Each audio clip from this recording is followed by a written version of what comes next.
Good morning. This is Eric Lofholm. Happy Thursday, day before Christmas Eve. I'm thrilled that you've made the decision to join me here this morning to put yourself in the best mindset possible so you can have a great day on this beautiful Thursday morning. It's a beautiful rainy Thursday morning. I looked at the weather in my part of the world, and we're going to have rain for the next 7 days. So hopefully that will provide a lot of water into the reservoirs in California, where we've had a dry season for quite a bit. Type into the chat right now. Well, let's do this first. Take your right hand if you're right-handed. If you're left-handed, take your left hand, pat yourself on the back and tell yourself, great job for being here this morning. And our lesson this morning is Cosmic Habit Force. So we're starting off our call with our 2 habits of how I lead this call. And the next one is to type into the chat. Today is going to be a great day. And that's a habit of writing or typing. And that's a habit of optimism. And when we pat ourselves on the back, that's a habit of encouragement. And those habits, they do matter. So let's read from what Hill had to say about Principle 17, Cosmic Habit Force. Now, by the way, this is a 23 module course, kind of. This part of the course, it's actually 17 modules. This completes what Hill called the 17 principles. Why are we doing 23? Because there's 23 Monday through Fridays in December. So I didn't want to end our Napoleon Hill class today. So I'm going to be doing some bonus content tomorrow and next week. So just know that this is actually a 17 module course. And if you did all 17 modules, congratulations. So here's number 17, Cosmic Habit Force. The orderliness of the world of natural laws gives evidence that they are under the control of a universal plan. Man is the only living creature equipped with the power of choice through which he may establish his own thought and behavior patterns. You have the power to break bad habits and to create good ones in their place at will. You are where you are and what you are because of your established habits and thoughts and deeds. So I'm going to read one part of this again because there's a breakthrough possibility here for you and for me. It says, you, Art, have the power to break bad habits and to create good ones in their place at will. He then says above that, man is the only living creature equipped with the power of choice through which he may establish his own thought and behavior patterns. So when somebody cuts you off on the highway, Hill is saying, whatever you make that mean, it's up to you. When somebody betrays you, which is part of the nature of human beings, whatever you make that mean, it's up to you. If somebody cheats on you, it's up to you on whatever you choose to make that mean. When you lose a sale, you got this big sale coming in, and the deal falls apart. Whatever you make that mean, it's up to you. And as you go through your day, and hundreds of things are happening in a given day, texts you're getting, emails you're getting, emails you're sending, phone calls you're having, group experiences like what you're on right now, social media posts. And so what's happening is all these things are coming into your brain and you're making it mean things likely on a subconscious level. So the question is what you're making it mean creating the life that you want? And there's likely can pretty much guarantee there's a lot of different ways you can look at something that will create a better life for you. So that's the conversation today. Our habits determine up to 90% of our normal behavior. Our habits can be neutral, negative, positive. Imagine what would happen if you took a major negative habit and turned it into a neutral or a positive habit. Okay, that's what Hill's saying here. He says, you have the power to break bad habits and to create good ones in their place at will. Something as simple as, I'm going to drink water instead of soda. Okay? Your body's going to respond very differently to water than your body's going to respond to soda. And you start looking at your day and you look at your actual habits of what you're physically doing. Like you physically showed up to this call, right? You're on the Zoom, you're on the Facebook. This is an action, you being on this call. That's a habit. And then you have thought habits. So if you think of the concept of you being triggered by something, okay, something happens and you're triggered. Something happens and you feel angry. And every time that something happens or it shows up to look like that, it creates this thought habit of anger. So one of your biggest opportunities for this conversation, this is a success conversation that we have every day. It's the daily motivational call, right? So we're here to get motivated. We're here to improve. We're here to get better. That's the conversation. And one of the greatest opportunities, if not the greatest opportunity, is the ability to observe yourself. Have you ever noticed that you can look at your friends and family and you can easily see all the things they're doing wrong? Right? Like one of your friends or family tells you something they're doing. I can see this in I can see it. We all see it. We all see it all over the place, right? Maybe your boss is mishandling a situation and it's obvious to you. It's not obvious to your boss, right? Maybe your spouse, your kids, your fill in the blank, right? We can look at what somebody else is doing and it's easy to go, well, they should be doing it this way or they should be doing it that way because we can see them. But check it out. You, me, we, you can see yourself. I can see myself right now, and I can see myself showing up right now in this moment as the habit of serving. I'm here serving right now, and I can observe myself serving. That's a good habit, right? But I can also think of times, sometimes where I'm at my worst, I'm a keyboard warrior. And I'll get behind my keyboard or I'll get behind my cell phone and I'll send off a nasty text or I'll send off a nasty email. And I can think of some of these emails that I've sent in my lifetime.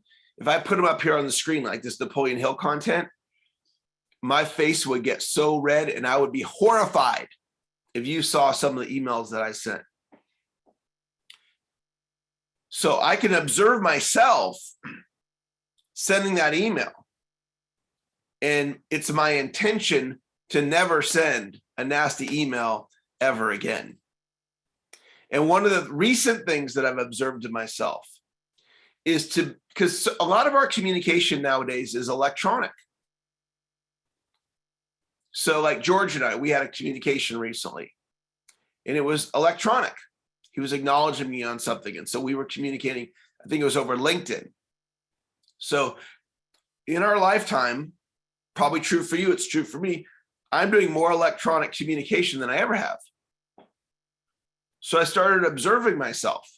How am I coming across in my electronic communication? And one of the things about me is sometimes I can be really short and not warm and not friendly and not who I am when I'm at my best. And so now I'm sending this email or this text or this Facebook message, and it's coming across curt or short or cold. So I started looking at that going, you know what? That is not a good habit. So let me take a look at that. So where does that improvement come from? It comes from observing myself. Now, when you look at yourself, human beings, we have ugly sides of us, like me admitting to you that I'm a keyboard warrior at times, and I've sent some really horrible emails in my lifetime. Well, the first time I looked at it, I probably didn't look at it. It was too painful. The first time I started taking a look at these emails I'm sending, probably what I did in my own brain was, it was justified. This is what they did to me. And I pivoted my thinking away from myself and I pivoted onto the recipient and somehow tried to justify my behavior from what they were doing, as if what they're doing has anything to do with my behavior. It had nothing to do with my behavior. That has to do with a habit. But then at some point, instead of blaming the recipient, I took a look at myself. And I don't remember exactly when it was, but the first time I ever looked at it, it was probably so painful for me to think about, man, I'm that person behaving in that way. And this is why most people don't observe themselves when it comes to them not doing good. Like right now, it's easy for me to go, Eric, you're showing up as service, which I am. And that's easy. Hey, Eric, good job. You're serving today, right? But what happens when it's the opposite? When we're being nasty, being mean, being a negative emotion. So over time, I've learned to take a look at the ugliest sides of myself. And that, ladies and gentlemen, it creates a breakthrough possibility.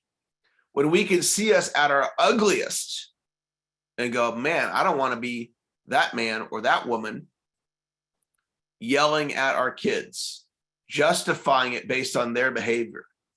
Well, they did fill in the blank. Okay, but that has nothing to do with yelling at our kids. Or doing something mean-spirited towards your spouse or your significant other, which is the most important relationship in your life, or one of them. It's either number one or number two or number three.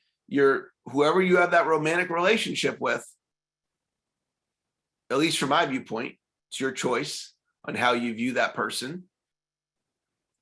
And maybe you're doing some things to that person and you're justifying it with their behavior. So you might consider accepting them for them, accepting their good and their not so good, and just loving them. And see what happens. See what happens in your relationship, your romantic relationship, your spouse or significant other, where you accept the good and the not so good, and you just love them.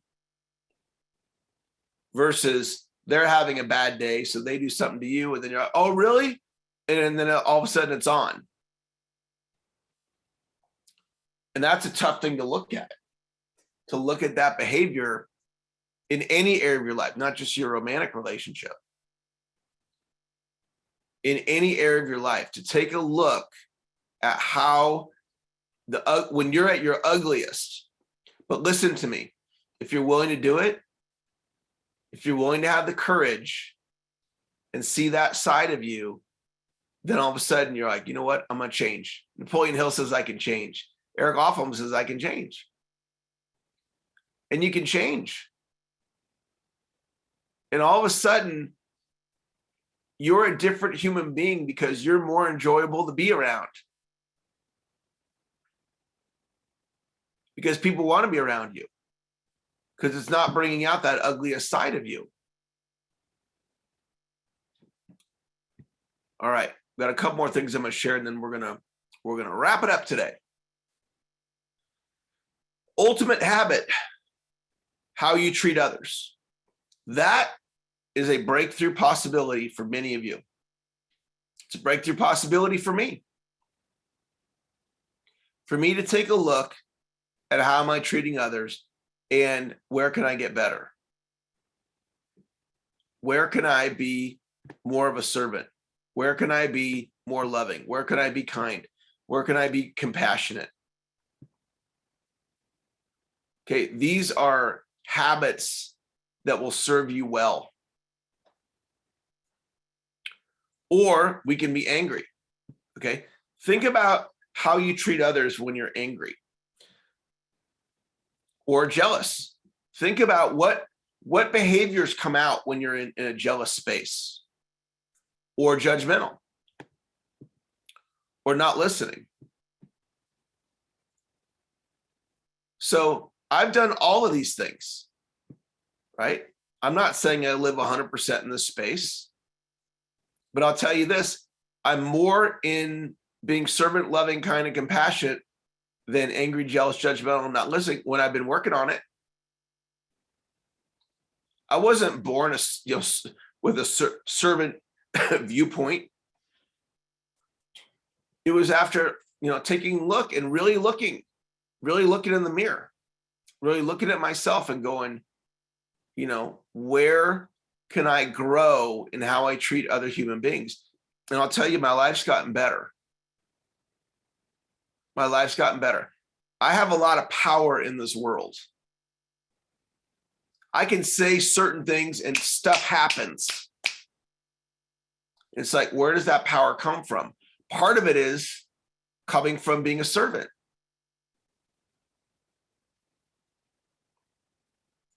I was on a call yesterday with a gentleman who's struggling in his relationship with his ex-wife. And he's not a client. I didn't ask him to become a client. I just got on the phone with him and I was just loving towards this human being. And I was serving him for no reason other than to serve him. It wasn't like, well, I'm going to serve him and maybe the universe is going to kick me something, or he'll refer me, or maybe eventually he'll become a client. No, I was just with him, serving this human being that's having a hard time because some of his behavior is coming out on social media. So I was aware of it.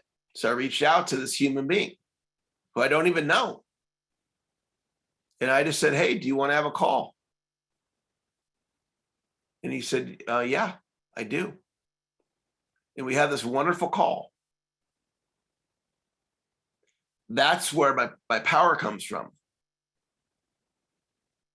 It's in showing up, caring about human beings.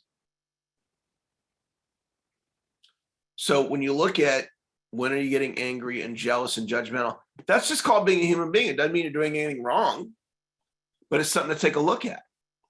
So I'm going to take a couple minutes on this last idea and then we'll wrap up. Another place where I draw power from, and this is duplicatable because you can do the same thing. It's the habit of accepting your greatness. So one time this guy told me this example. He said, you see this woman and she's physically beautiful. Everybody would agree. You just look at her. You go, wow, that woman is beautiful. It's obvious. So sometimes saying a compliment to a woman like that, wow, you're really beautiful. Sometimes what a woman will do is she'll dodge the compliment like a boxer dodging a punch, right? You're beautiful. Compliment comes, and then as they're about to receive it, they dodge it. And they say, that's not me. Excuse me. That's not me. Oh, that's not me. I'm not beautiful. And they're unable to receive the compliment when it's obvious to everybody. So what's that about? Why would a woman who's a beauty, just it's obvious to everybody, why would she dodge the compliment? And it's because she's not loving herself. So what I want you to think about is when I say to you, you have greatness inside of you, when I say that to you, do you say, yes, I do? Do you say thank you? Or do you go, no, I don't. No, not really. I'm just okay. I'm okay. I'm good. I'm not great. I'm greatness. Come on. I'm not greatness. Or if I say to you, you're an amazing human being. Do you receive that and say thank you? Or do you go, I don't know about amazing, Eric. I'm pretty good. I'm okay. Or however you respond to the idea that you are an extraordinary human being. So there's an opportunity there. There's an opportunity to be able to receive a compliment like that and truly receive it. If you said to me, Eric, you're a great husband, I would say, thank you. You said, Eric, you're a great father. Thank you. I wouldn't dodge it. I wouldn't go, oh, no, I'm just okay. No, I would accept the compliment and I would own that I am that. But that's not because I'm more special than some other human being. Anybody could do that. So you go, well, Eric, how do you do that? How do I own, like some of you, you are just an amazing mom. You know, there's a woman on this line right now who took in an at-risk daughter, adopted essentially this. I think it was a formal adoption. I'm not 100% sure on that, but took in was not her daughter, at risk. You know, this young lady was very, very young. I don't know how old, 2, 3, 4, 5 years old, 1 year old, whatever it was. And there was a lot of trauma in the past of this daughter. And think about this: you take in a special needs child as your own. What an extraordinary human being that person is. But then the question is, when they receive the compliment, you are an extraordinary mom, do they receive it? When they themselves give themselves the compliment, yeah, I am an extraordinary mom, do they in fact receive it? Because if you don't, doesn't mean there's anything wrong with you. It's called being a human being. But how do I accept my greatness? Because when I was growing up, nobody was telling me I was great at all. And so how did my self-image used to be, I'm average and ordinary. Nothing special about this kid. I'm just a regular old guy, nothing special. That's how I used to view myself. But I wouldn't be able to do the things I do in the world if I thought, well, I'm just average and ordinary and I'm nothing. If I believe that today, nothing special about this kid, you wouldn't be on this call. I wouldn't have the confidence to lead a call like this and ask you for 15 minutes of your time, and then today I'm going long.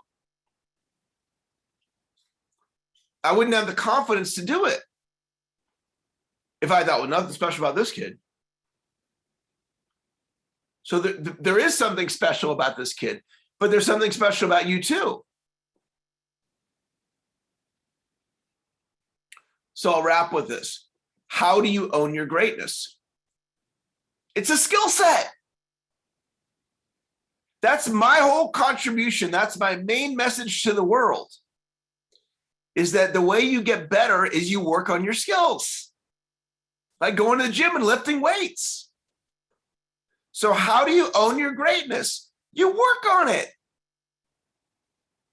You tell yourself for 3 to 5 minutes a day, you look in the mirror and you make eye contact with yourself and you say, I love you. You look at yourself in the mirror, or you get out your smartphone and you reverse the camera, because you can take a selfie, and you look at yourself on your smartphone and you say, I love you. And then you read your I am statements. These are declaration statements. We'll do this another day, where you make a list of I am statements about how powerful you are. And then you do the resume exercise. So if you don't know about the resume exercise, I'll send that to you. Send me a text or an email, eric@ericlofholm.com, or email me, text me at 916-626-1945, or Facebook message me or find me somehow, some way, and to say, Eric, send me the resume exercise. Takes about an hour to do it. Creates a document and you review the document. The way that you love yourself is you work on it. So if right now you're like, I don't love myself right now. Or I think Eric, I'm like you used to be. I think I'm average and ordinary. Nothing special about this kid, right? If that's how you think, nothing wrong with you. That's how I thought. When I thought that way, there was nothing wrong with me. So how did I change? I worked on it. You work on loving yourself, and that will change your life because you are extraordinary and you are that special and you are that amazing. And there are aspects of you that are genius. I was talking to a client the other day, and that was our conversation. And I said, I just gave you a compliment and you dodged it. And I said, I want you to start accepting it because that's who you are. You are that amazing. So there is a bonus video today from Hill on Cosmic Habit Force. We will train tomorrow. Tomorrow is Christmas Eve, but I will be here for anybody that wants to hang out with me tomorrow morning. We'll do some training. And my last thing I want to say is simply this. Did you get anything out of today's lesson?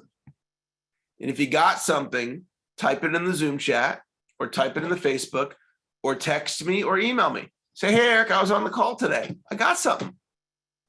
So if you got something, I'd love to know that you got something. So just type in the chat. If you got something, Eric, I got something today. Because I want to improve the quality of your life. That's why we're doing this. So that's going to wrap our call. Thank you for joining me. You guys have an awesome day today. Bonnie, have a great day. Thanks for joining me. George, thanks for being here. Marianne, always nice to see you. Greg, thanks for being here and being on video. Anna, hi, Anna. Good to see you. Thanks for being here. Lori, hey, Lori, thanks for joining us. Mark, thanks for being here today. Angel, thanks for being here. Steve Shaw, thanks for joining us. Abe, great to have you. Carolina, thank you for being here, Carolina. Temmie, thanks for joining us. Terrell, thanks for being here. Ricky, thank you for joining us. Patricia, great to have you in class today. John in Argentina and John in Canada, thanks for being here. Frank, have a great day. David, thanks for being here. Bobby, you have greatness inside of you. David Vegas, great to have you here today. Bob in Connecticut, thanks for joining us. Donna, thank you for being here in your comment on Facebook. Barry, so glad that you got something today. Thanks for being here. Grace, I'm so happy that you got some value today. Katie, thank you for being here, Katie. Really happy to hear that you got some value. Christine, thanks for joining us. Neil Evans, Neil. If anybody has greatness inside of them, Neil, it's you. You are an extraordinary human being, Neil. Thank you for being here. Sandra, great to see you. Thank you for sharing today, Sandra, on Facebook. Calicia, I hope I pronounced your name correctly. Nice to see you here. Thanks for being here. Gary Wayne, great to have you here today, my friend. Well, that's going to wrap it up, guys. Have a wonderful day. If you still need to do some Christmas shopping, I got to still do some Christmas shopping today. So if you need to do some Christmas shopping, we're getting down to the wire. Talk to you guys later. Bye-bye.